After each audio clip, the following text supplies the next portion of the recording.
Ya, jadi perkembangan kasus Roy, tanggal 11 kemarin, kami kuasa hukum Roy sudah mengajukan asesmen ya kepada Polres Jakarta Selatan.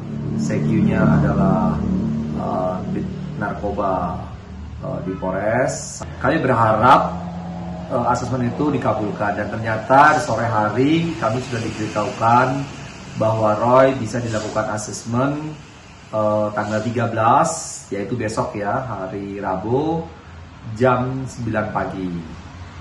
Nah, besok hari Rabu Roy akan di-asesmen, mudah-mudahan dikabulkan dan direkomendasikan untuk direhabilitas di RSKU.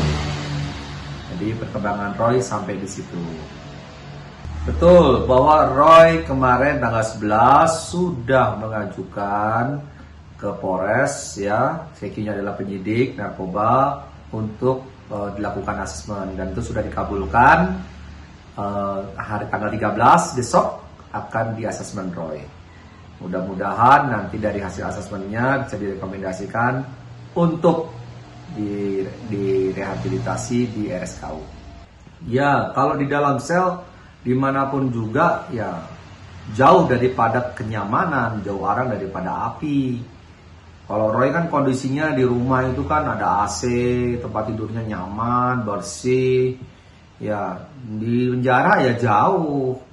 Jadi pasti merasa tidak nyaman. Makannya pun juga kan seadanya. Itu pun jauh dari makanan di rumahnya Roy. Apalagi Roy itu vegetarian ya. Sulit kalau kita spesial food, gadget itu ya sulit.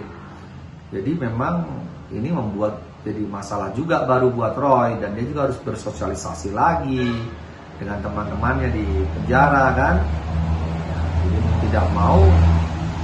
Nah, itulah yang selalu diceritakan setiap kita berjumpa itu kan. Dan yang paling sering dia sampaikan kepada saya ya kapan bisa keluar, itu yang susah kita bicara, susah kami jawab. Ya, kami sudah gimana? Kalau jawab normatifnya ya kita harus tunggu, harus ada satu rekomendasi dulu, pengecekan dulu, ya kan. Jadi ini semuanya sudah kami beritahukan kepada Roy. Tapi kan Roy itu kan orang umum nggak ngerti, tidak tahu hukum. Ya jawabannya selalu menanyakan kepada kami ya kembali lagi kapan bisa keluar, kapan bisa keluar. Dia merasa tidak bersalah karena dia itu sakit, itu aja berputar-putar di situ. Kalau keadaannya orang tuanya Roy, ya sudah pasti malu ya. Itu kan sekarang ini kan berita seluruh Indonesia. Ya malu, saudara-saudaranya pada telepon, ya tertekan, ya harus menerangkan satu-satu ya kepada sanak saudaranya. Ya udah pasti dengan rasa malu lah itu. Dan biar bagaimanapun juga itu kan anaknya ya. Sampai saat ini saya lihat mamanya dari hari pertama sampai kemarin menemani terus. Tidak pernah absen dari pagi sampai malam itu ditemani, pagi sampai sore itu ditemani. Ya. Jadi begitu sayang ya mamanya kepada Roy ya. Karena memang Roy itu anak yang kalau menurut saya anak yang manja ya dan dimanja juga. Jadi ini membuat ya cukup sulit ya harus diterima sama orang tuanya.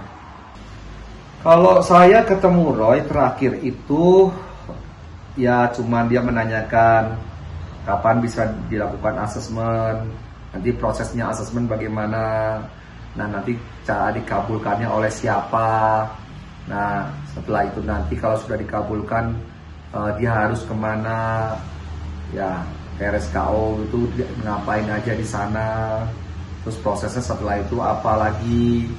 Ya kita sudah jelaskan dengan detail A sampai Z, termasuk nanti pada saat persidangan. Karena kita mau tidak mau, suka tidak suka ini kita harus bersidang, kita harus menentukan, ya kita harus uji semua ini apakah Roy itu betul atau salah.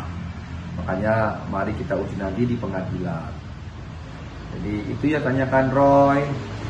Nah, jelas boleh pulang atau tidak. Itu yang sering saya dengar ya. Pada saat kemarin saya jumpa dengan Roy, selalu kami beri nasihat, sabar Roy, ya ikutin prosesnya, kita akan lakukan yang terbaik. Itu jawaban kami, ya mudah-mudahan jawaban kami bisa diterima Roy dengan baik.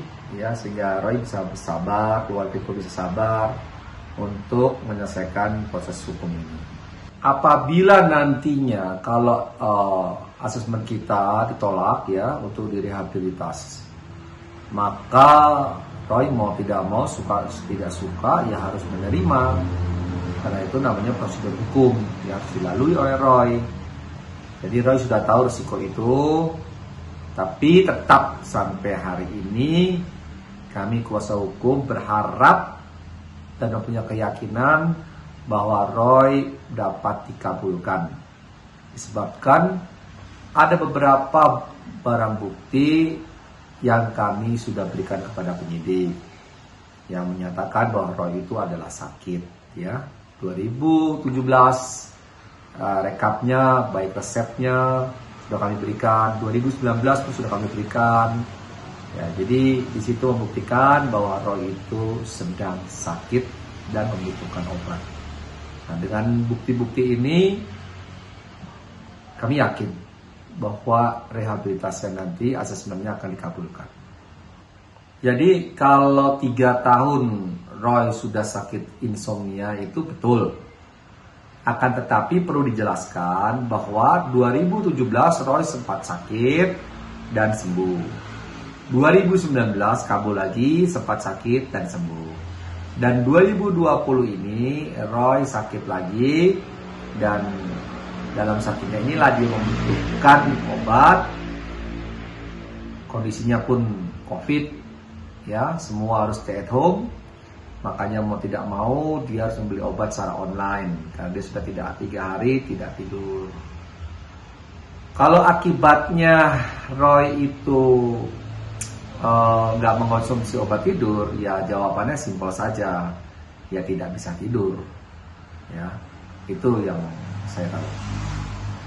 Kalau kita bicara keadaan Roy saat ini tertekan, ya, stres, berat, karena biar bagaimanapun juga siapa sih orang yang sanggup ya kalau sudah tetapkan status tersangka dan sudah ditahan di penjara, itu membuat tekanan mental yang cukup berat.